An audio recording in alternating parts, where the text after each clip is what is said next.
complexity of income inequality, SBI reports as PLF's data. The State Bank of India recent report claiming a significant reduction in the income inequality in India over the past decade. हम लोगों ने कल परसों news discuss की थी कि recent years में यहाँ पर कुछ कमी आई है, गरीबी में कुछ कमी आई है, and has sparked debates particularly regarding the methodology and representativeness of the finding.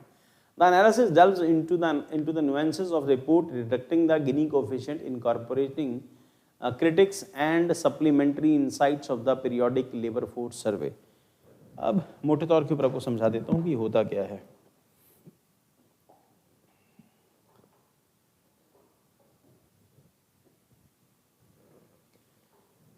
Guinea coefficient में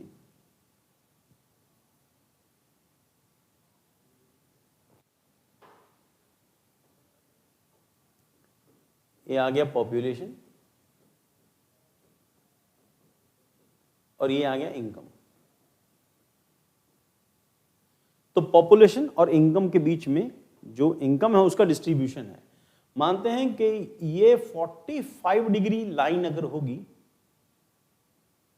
तो ये परफेक्ट कंडीशन होगी. अब 45 डिग्री लाइन का मतलब क्या है?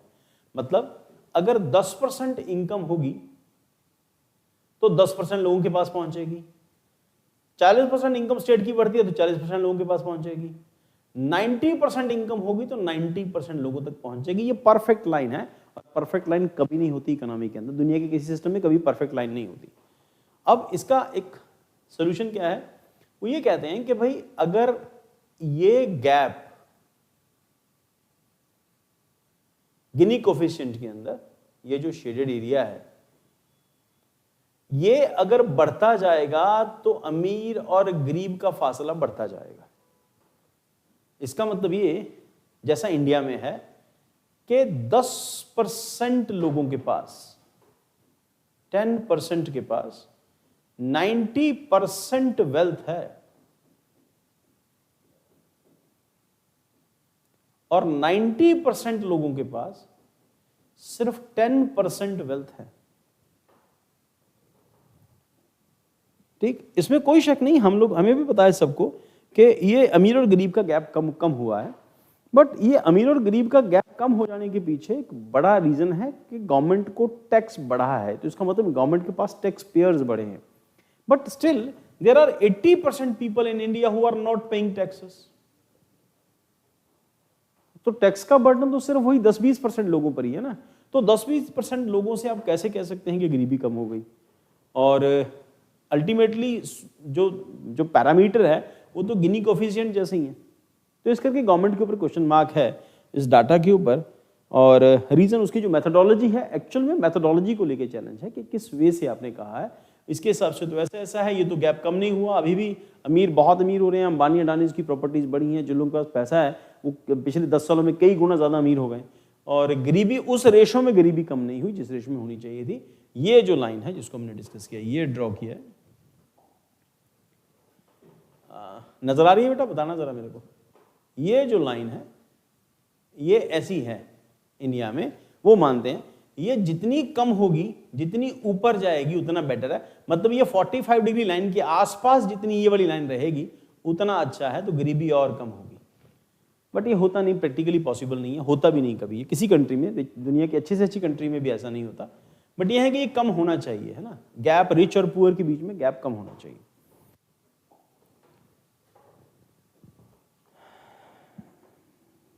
गुड इवनिंग दीपक.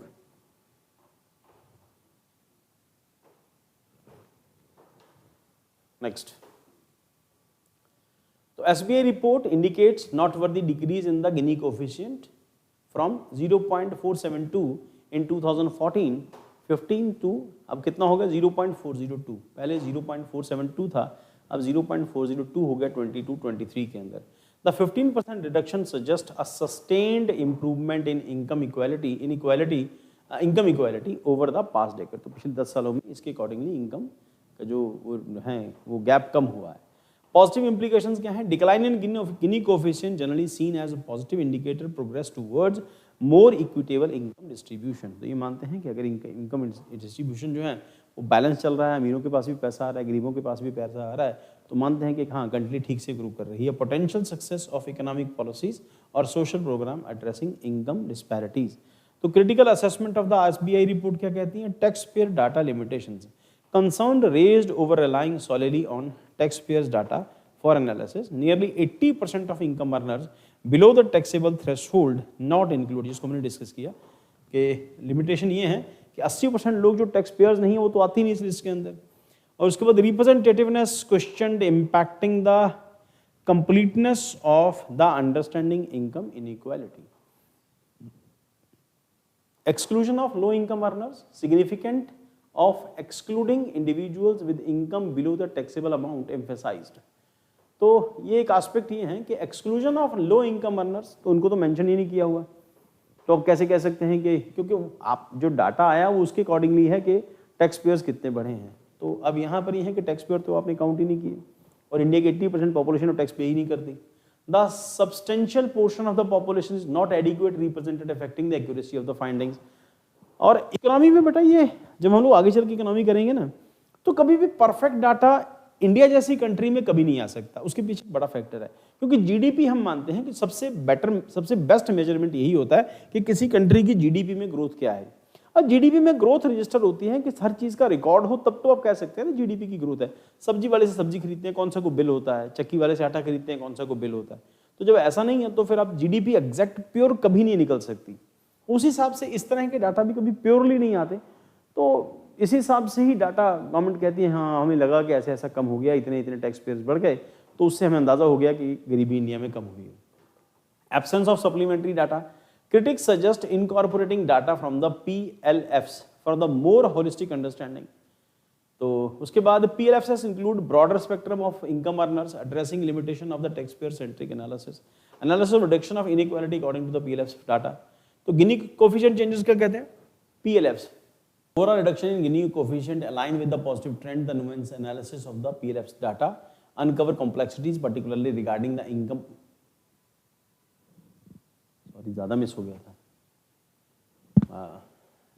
मैं दोबारा कराता हूँ। तो critics suggest incorporating data from PLFS. PLFS का मतलब होता है लेबर फोर्स सर्वे। तो for the more holistic understanding PLFS included broader spectrum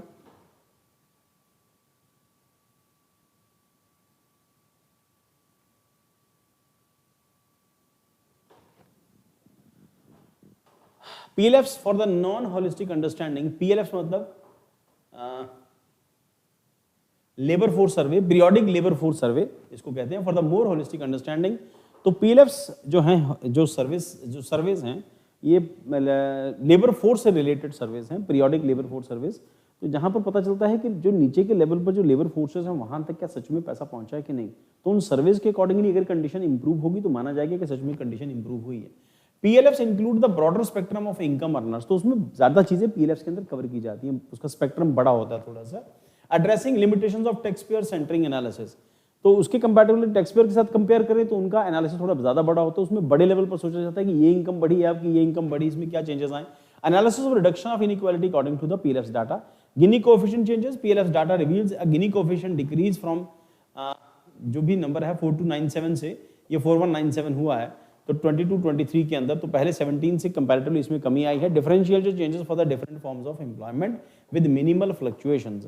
polarisation of income, income growth of divergence between top and bottom declines specially pronounced for self employment individuals. 9-10 ratio increase, 9-10 ratio increase जिसका मतलब हमने पहले भी discuss किया कि 10% लोगों के पास 90% wealth होना,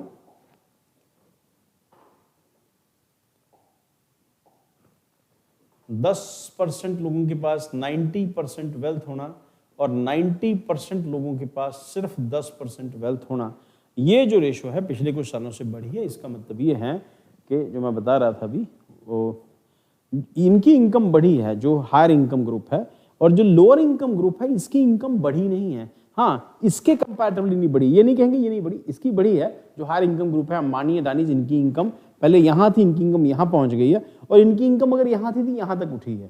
ठीक, तो इसके कंपैरेटिवली इनकी इनकम बहुत तेज बढ़ रही है और ज़्यादा बढ़ रही है। इसके कंपैरेटिवली ये जो क्लासेस हैं, जो lower tax class, middle class जो हैं, उनकी इनकम कंपैरेटिवली उतनी नहीं बढ़ रही, खासतौर के ऊपर वो लोग जो कंपैरेटिवली जो नीचे की तबके में लोअर मिडिल क्लास है उसकी इनकम जो है कंपैरेटिवली कम बढ़ी है।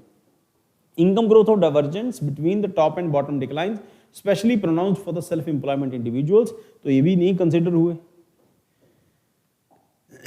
तो उसके बाद possible explanation of contradictory findings, rise in the women's labor force participation in the low-paid part-time self-employed work, increase household earnings accompanied by the surge in the low-paid self-employed work, तो ये भी issues हैं। देखो rise in women's labor participation in the low-paid, हालांकि women का participation बढ़ा है पर सैलरीज उनको कम मिली हैं। Part time self employed works ये भी हैं।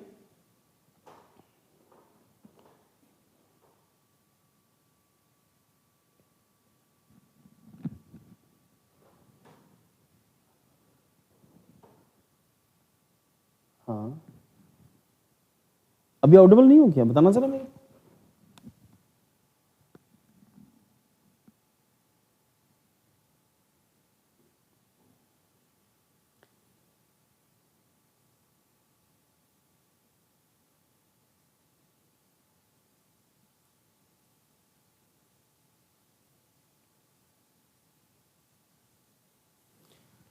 Please inform, am I audible or not?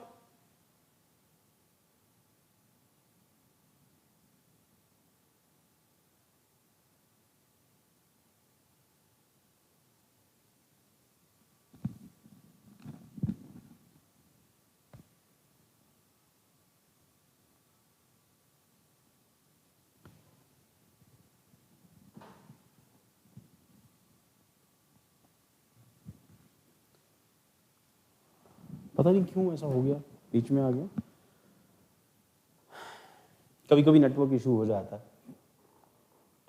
So possible explanation of contradictory finding, तो इसमें rise in women labour force, उसमें कोई शक नहीं है कि विमेन का जो लेबर फोर्स है उसका पार्टिसिपेशन जो है कंपैरेटिवली बड़ा है लो पेड के अंदर।